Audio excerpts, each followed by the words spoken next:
Folks, we have a lot to report today. This has been a multi-part broadcast, and I hope you've gotten to follow each one of them. You'll see I'll do 3 broadcasts today because there's a lot of material. And out of respect for your time, in case you can't watch it all at one time, I'll break it into 3 parts because I see that often. And no, I'm not going to change the way I broadcast, mind you. So many people hear podcasts is so long. Yes, there's a lot of information. I'm not a sound bite broadcaster or journalist. Not who I am. If you want that, there's TikTok and X at any moment in time, but not what you get here. No, you get a very in-depth study of what's happening in the news cycle today. That is the intent of this broadcast. Now, I hope you caught the first one, of which I covered that Governor Gavin Newsom's office put out, well, what many are considering a threat against Kristi Noem. Kristi Noem is going to have a bad day today. You've been watching me for some time now, and you know exactly how significant that threat is in light of what was posted just before Charlie Kirk's assassination. But you see, the Democrats continue to want to divide this nation. They're using Charlie Kirk's assassination as a lightning rod because they believe they know what their constituents want to hear, and it appears they don't believe they want to hear peace. They want to hear further divide. And if I need to show you more evidence of that, trust me, I will, and I can. Because we have enough threats. Foreign.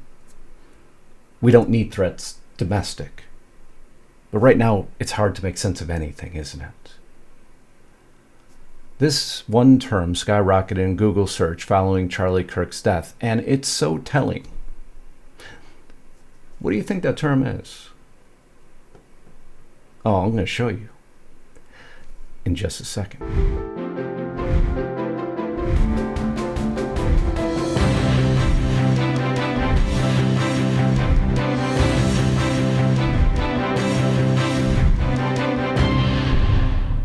So before we get to what just happened in Washington, D.C., that some may not expect could ever happen, but I promise you it is, the number one term that skyrocketed in Google search following Charlie Kirk's death, which if you actually frame this article in the correct context, it would be Charlie Kirk. But no, HuffPost decides to keep something different. It was free speech. But let me frame in how they got to that conclusion. Everyone online is searching for free speech right now. According to Google Trends data over the past 30 days, searches for free speech have skyrocketed since conservative activist Charlie Kirk assassination on a college campus. And there's been many reasons. Over the past few days, you see, they didn't frame in this search when Charlie Kirk was assassinated. No, they waited until what happened with Jimmy Kimmel. Now, most recently, the latest target has been late-night TV host Jimmy Kimmel. You see how they did that? And do you see the evil in that headline itself?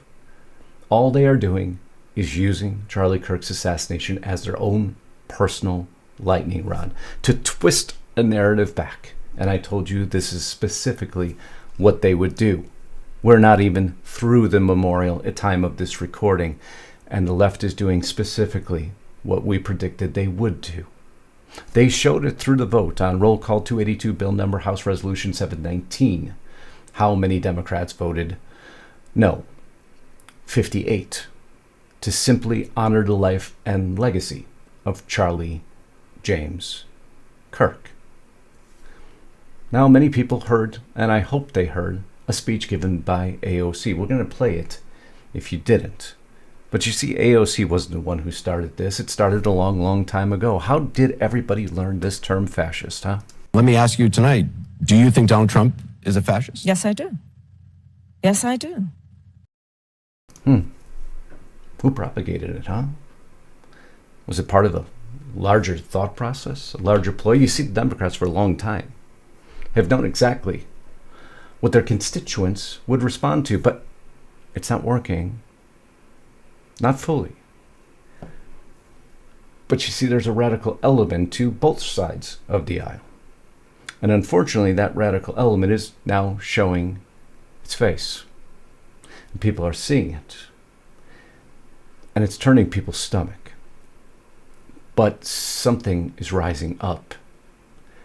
Something that maybe some people didn't expect and will just laugh away. And now it's targeting the White House. But it's no laughing matter. And that's the story I'm going to continue forward with. Before I do, thank you all again. We have well crossed over 100,000 subscribers now. Over 1.1 million video views over the last 20 days alone. And that is because of each and every one of you just listening to that simple advice I gave you. And I ask you every day to help the algorithm know this news matters. Always make sure you check that your bell is checked to all. If you're new here, I'd love you to subscribe. Those of you who've joined as members, and so many of you have, thank you so very much. It keeps these lights and cameras on, and none of this is free, and none of it is very affordable. I promise you that. And those of you who've gone over to Restricted Republic, if you've noticed today, I did 3 broadcasts. 1, I gave Lisa the day off, so I started my broadcast there. I'll put a link above. I'd love you to watch that video. 2 was on this platform. 3 will be at Restricted Republic, because we're going to go deeper into what the SRA just announced that they will be doing today, the day of Charlie Kirk's memorial. Again, we try to stay calm and moderated. And also, I want to thank, through seeing me through so much of this, I have 2 sponsors that I use. And one that we found recently was Chapter. And they've seen us through this growth. And thank you to Chapter for that. And the best part about it is it's free to you by making a simple phone call. That phone call is tied directly to me. That phone number is tied directly to me, 805-619-5011. So many of you ask, how does this help you, Justice? It does. By calling that phone number, they know you called because I asked you to. And it's a free phone call. If you or a loved one are looking for Medicare, these are licensed Medicare professionals. Sometimes in under 20 minutes or less, they will determine if you have the best plan or not. The average person who calls Chapter saves $1,100. And so many people will say, and I've told you this before, but Justice, I have the best plan. And you might. And by making a phone call in under 20 minutes, you might find out you have the best plan, and great. You're going to have a great day today, knowing you can't save any more money. But a lot of people who call and find out they don't have the best plan. And in under 20 minutes, they find out they're going to save money. And guess what? You're going to have a great day, finding out you put money in your pocket. That's what Chapter does. They know the system better than anyone. And it's a system full of red tape and bureaucracy. And there's a multitude of options. It's a tough system to get through. Chapter is exactly educated on how to get through it by calling 805-619-5011. You're talking to a live person on a free phone call. It's the best offer I can give you today. Please call them. And by calling that number, they know that I had you call. And that's how it helps. Now let's get back to this broadcast. Instead, the majority proceeded with a resolution that brings great pain to the millions of Americans who endured segregation, Jim Crow, and the legacy of bigotry today. We should be clear about who Charlie Kirk was. A man who believed that the Civil Rights Act that granted Black Americans the right to vote was a mistake, who after the violent attack on Paul Pelosi claimed that, quote, some amazing patriot, unquote, should bail out his brutal assailant, and accused Jews of controlling, quote, not just the colleges, it's the nonprofits, it's the movies, it's Hollywood, it's all of it, unquote. His rhetoric and beliefs were ignorant, uneducated, and sought to disenfranchise millions of Americans, far from the working tirelessly to promote unity, unquote, asserted by the majority in this resolution. It is equally important that Congress does unite to reject the government's attempt to weaponize this moment into an all-out assault on free speech across the country. Well, if we're going to reject the weaponization of this moment by giving and stating AOC great pain to millions of Americans, now personally I consider that a weaponization. But you see, as most of the left does, and unfortunately most of the right does, you speak out of both sides of your mouth. And that incited a reaction from many across the country, that speech, calling it inappropriate. Just think what it takes to knowingly state that in front of the nation in light of what just occurred, what his wife and children saw, before his memorial has even concluded. But it was measured. There was a reason that was done. And then all of a sudden the announcements came out. Remember, I told you, the White House is targeted. They desire something more than anything else, and they won't stand for what happened last time. They won't stand for the likes of Kamala Harris or Joe Biden any further. No, they have a plan. And that plan is being outed. That plan is vile to many.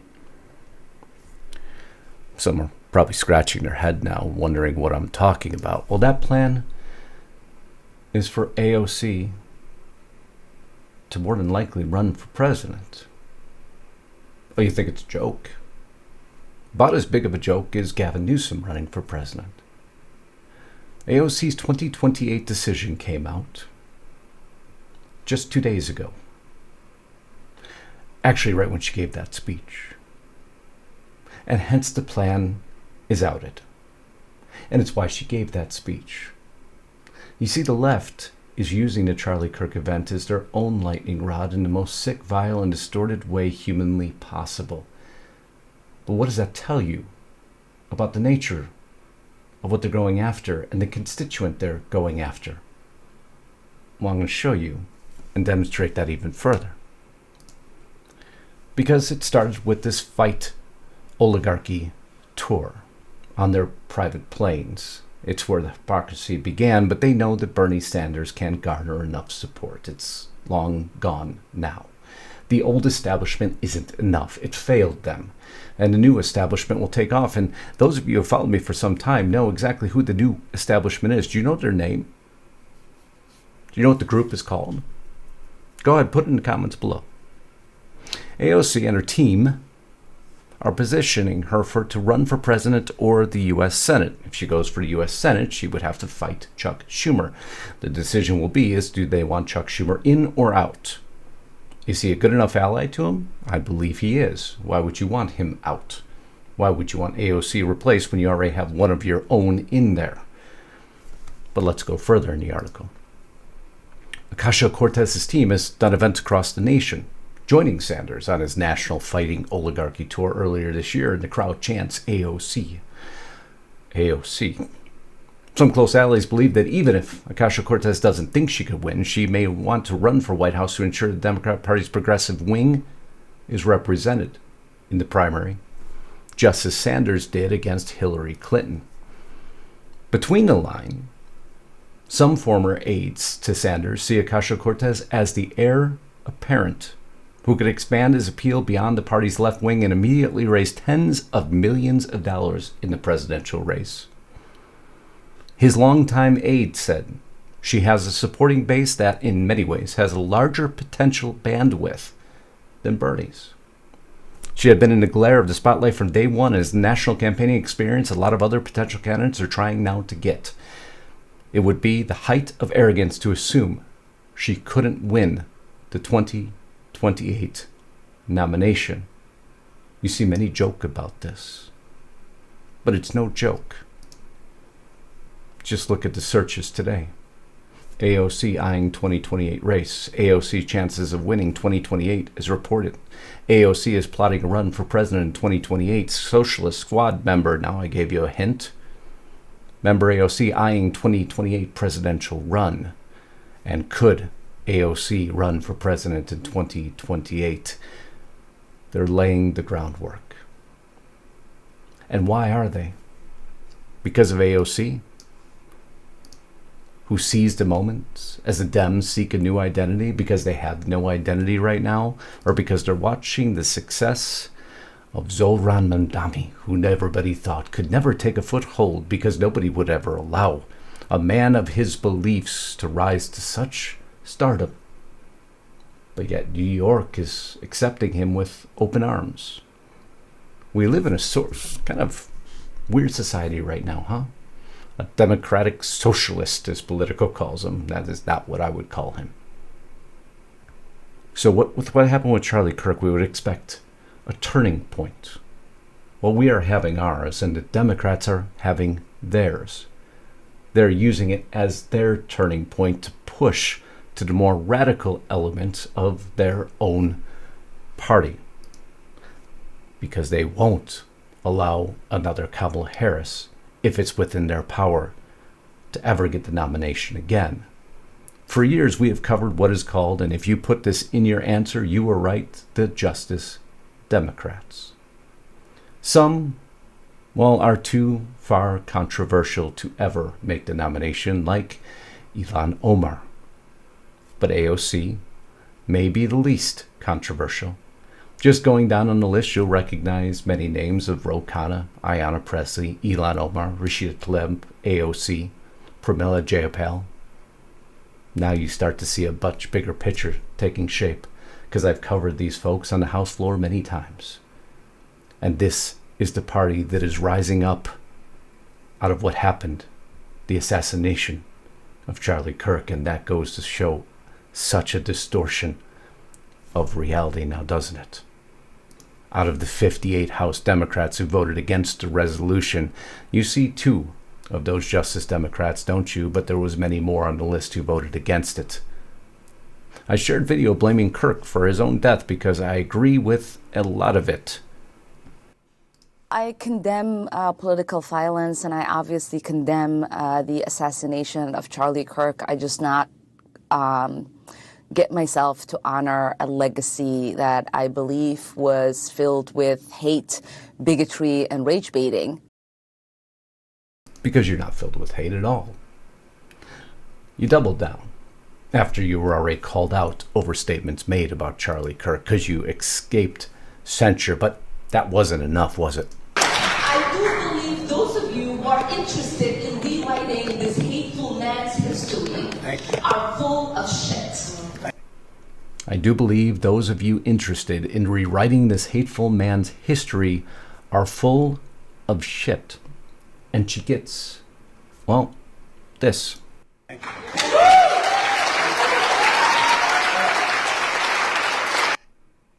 A standing ovation. The party is being twisted. The party is veering further left. Representative, I guess Shirley, as a matter of fact. Far left M says Charlie Kirk wanted to roll back rights of women and black people after House tribute. What I warned you they were going to do, they are doing. They are writing revisionist history, warping everything to take the memory of Charlie Kirk and distort it, to make it a lightning rod, to polarize a party, to get a reaction like this. He lived as he died, promoting violence. Record all you want. Look at these freaks, dude. Well, are you? No, look at this. Check it out. Look at this. Because that is what we're dealing with. There is a mindset that that is okay. I couldn't do that to my worst enemy. Couldn't fathom it, out of respect to their loved ones. But yet that is normal. And that's happened time and time again across the country. Man arrested for sickening act of Charlie Kirk Memorial outside Turning Point headquarters. We've shown does say that we should be... And time has apologized for that again. But that's who they're speaking to now.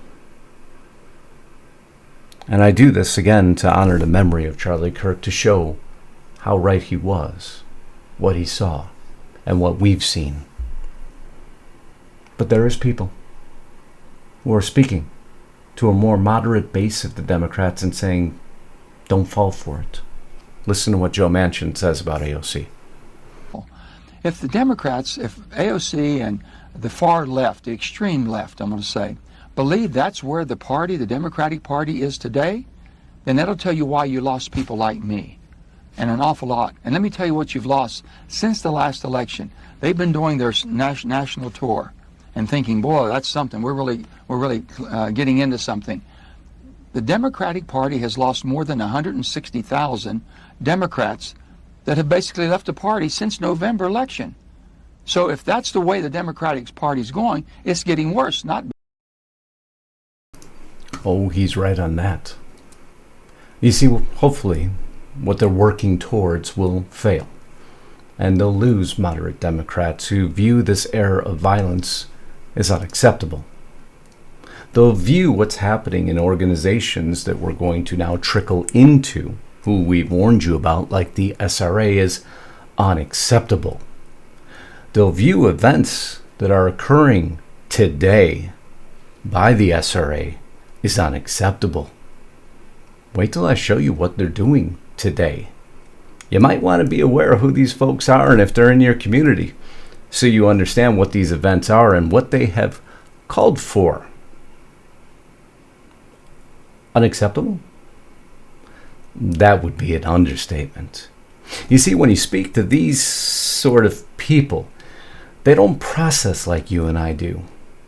No, not at all.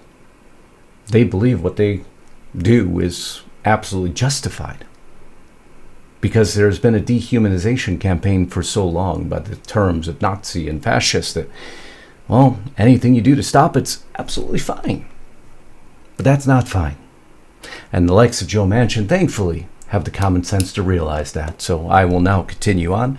If you aren't a restricted republic, well, you probably should be.